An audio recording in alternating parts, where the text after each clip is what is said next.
The battle is over, but the field still breathes. He was 22 years old. He had never lost a battle because he had never fought one. Not like this. Not with 40,000 men watching him. Not with the fate of an entire civilization resting on one river crossing. Not with Persian cavalry waiting on the opposite bank, shields gleaming, spears aimed directly at his chest. The generals said wait. The advisors said delay. Cross at dawn, they said. Plan it properly. Alexander looked at the river. Then he rode straight into it. That moment, that single reckless, magnificent decision, is where the ancient world ended and a new one began. This is the Battle of the Granicus.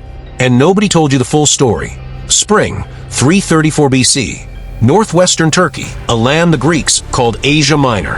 Alexander the Great has just crossed the Hellespont, the narrow strip of water separating Europe from Asia.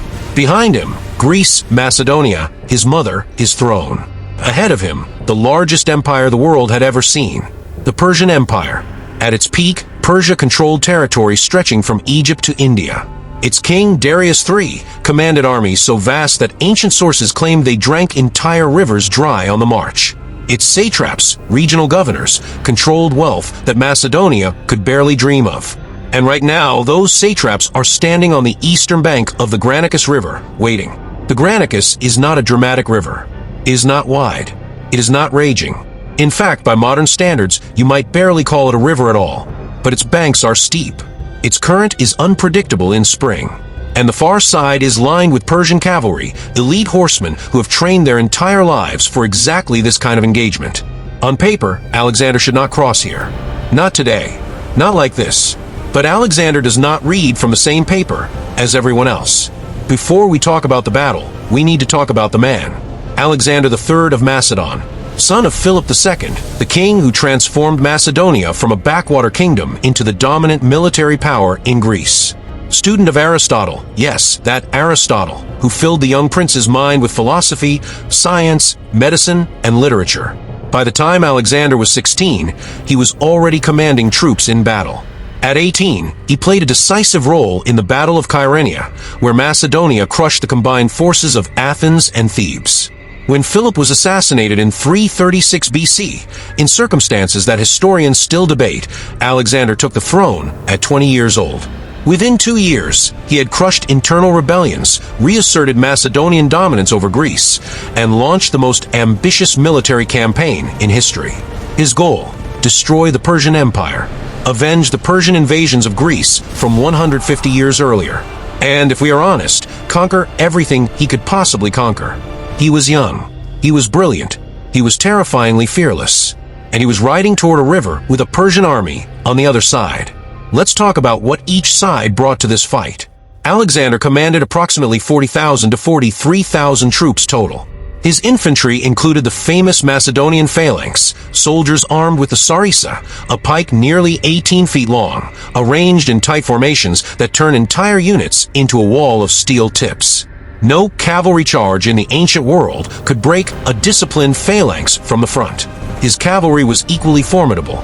The companion cavalry, the hetairoi, were the finest horsemen in the Greek world. Riding without stirrups, using only leg strength and horsemanship, these men could maneuver, charge, and fight with terrifying precision. Alexander himself rode with them, always at the front, always in the thickest part of the fighting. His horse was Bucephalus, black as midnight, enormous, and famously untamable, until the young Alexander calmed him as a boy, reading what no one else had noticed. The horse was simply afraid of his own shadow. Alexander turned him toward the sun. The horse settled. The legend was born. On the Persian side, the satraps commanded somewhere between 15,000 and 20,000 cavalry, a significant force, along with roughly 5,000 to 20,000 Greek mercenary infantry, depending on which ancient source you trust. Numbers in ancient warfare are always approximate. What is not approximate is this: the Persians held the high ground on the far bank. They had the defensive advantage. They had the terrain. What they did not have was Alexander. Here is a detail most people skip over, and it matters enormously. Before the crossing, Alexander's most senior general, Parmenion, a veteran commander who had served his father Philip for decades, advised against an immediate assault. His reasoning was sound. The riverbanks were steep. The footing was uncertain. Cavalry crossing a river is vulnerable mid-crossing, and the Persian position was strong. "Wait until dawn," Parmenion said. "Cross upstream. Catch them off guard. Don't give them the advantage of time and position." It was smart advice. Careful advice. The advice of a man who had survived enough battles to know that caution keeps you alive. Alexander rejected it entirely. His response, and this is recorded by the ancient historian Arrian, was something close to this. "It would be shameful for me, having crossed the Hellespont with ease, to be stopped by this little stream." That sentence tells you everything about Alexander. It was not arrogance. It was psychology, his own and his army's. A young king who hesitates on his first major engagement in Asia looks weak. Weakness invites rebellion, desertion, doubt. Alexander needed his men to believe he was unstoppable. And the fastest way to be believed unstoppable is to do the thing that cannot be stopped. He ordered the crossing. The Macedonian army moved toward the Granicus in the late afternoon, another deliberate choice, as it put the setting sun at their backs and in the eyes of the Persian defenders. Alexander led the right wing personally at the head of the companion cavalry. The advanced scouts went in first, testing the current, absorbing the initial Persian volleys. Then came the main force, cavalry plunging into the river, horses churning through the current, men keeping their formations as best they could while fighting gravity, water, and incoming javelins simultaneously. The Persians concentrated their force at the point where Alexander was crossing. They knew the king was there. His armor made him impossible to miss. He wore a distinctive helmet with large white plumes on either side. It was not camouflage. It was a statement. He wanted them to know exactly where he was. The fighting at the riverbank was immediate and savage. Macedonian cavalry scrambling up steep, muddy banks directly into Persian spears and swords. Men and horses falling, the river churning with chaos. And then Alexander reached the top of the bank. What happened next became one of the most analyzed and disputed moments in ancient military history. Alexander, now mounted on the far bank, drove directly into the Persian cavalry line. The companion cavalry followed. The fighting became personal, brutal, close-quarters combat between the finest horsemen of two civilizations. Two Persian commanders, Mithridates and Rosaces, drove directly at Alexander. Mithridates threw a javelin. It struck Alexander's shield, but did not penetrate. Rosaces came from the other side, striking Alexander's helmet with his sword, a blow hard enough to cut through the outer crest and graze Alexander's scalp. Alexander was bleeding. He was 22 years old. He was in the middle of his first major battle in Asia. And in the next instant, he drove his own spear through Mithridates' face and turned to engage Rosaces. A third Persian, Mithridates, a satrap of high rank, was raising his sword behind Alexander for what would have been a killing blow. He never landed it.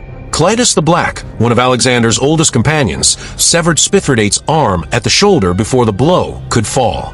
A man who would later have a complicated, tragic history with Alexander. That is a story for another video. Saved the king's life at the Granicus. These few moments define the entire battle.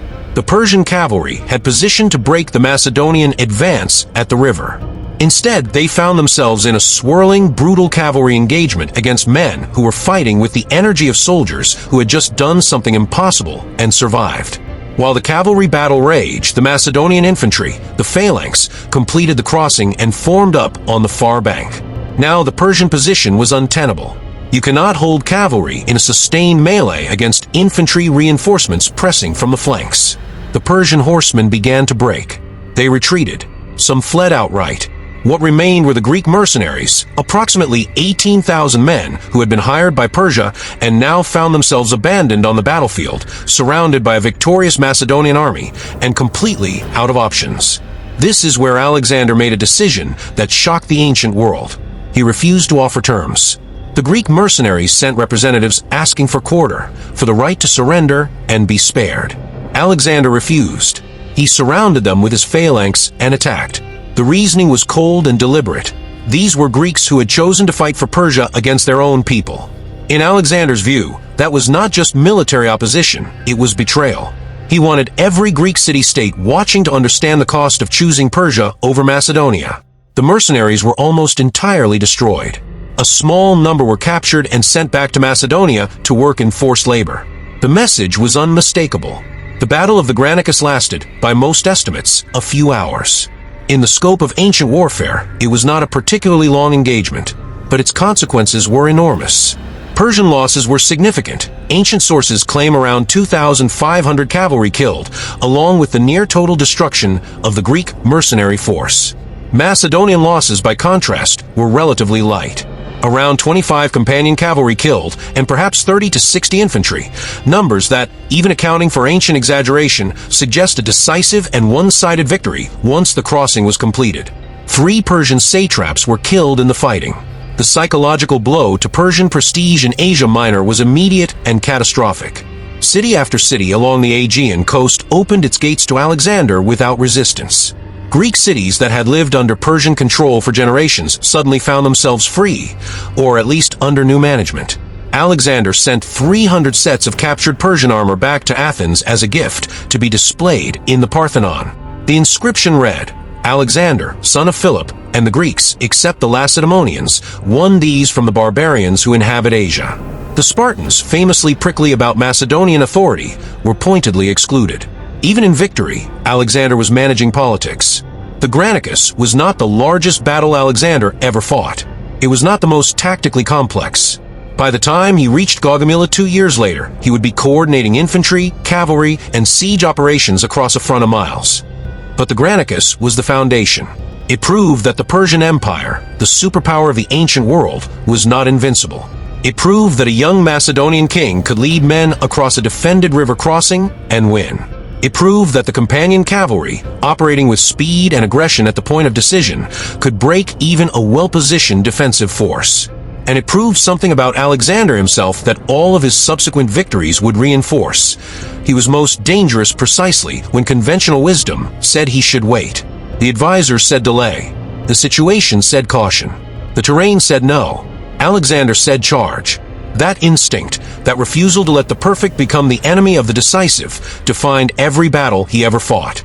From the Granicus to the Hydaspes, from Turkey to India, Alexander's greatest weapon was never the sarissa, never the phalanx, never even the companion cavalry.